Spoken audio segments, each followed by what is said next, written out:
finally, leave the rattlesnake alone. It sounds obvious, right? But it's something that we actually all struggle with. Because to varying degrees, we have developed an addiction to understanding.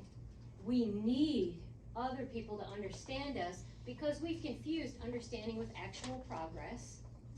And we've also mistaken agreement for love. But inevitably, in your movement to greater and becoming more of you, you're going to come across somebody who is not supportive.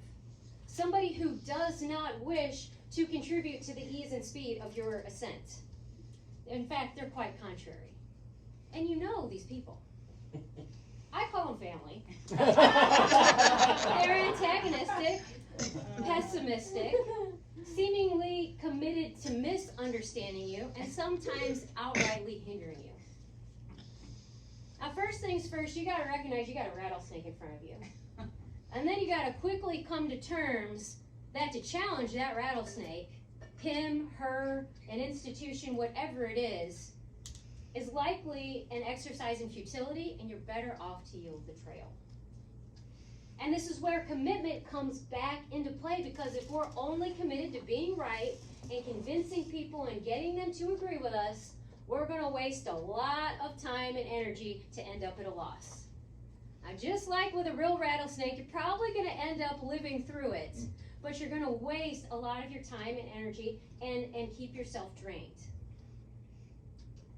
But if you're really committed to making it to your top, you have to find a way to love yourself to keep going.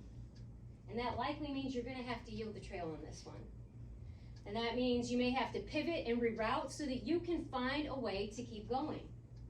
And for absolute sure, you're going to have to release the need to be right and to get everybody to agree with what you're doing. You are going to have to leave that rattlesnake alone. You are on a journey, a trail run of sorts, and your success is absolutely inevitable if you keep going. But when the going gets rough, remember, commit to the next step, let the route recover you, and leave the rattlesnake alone. And you've got this. Dr. Fantastic.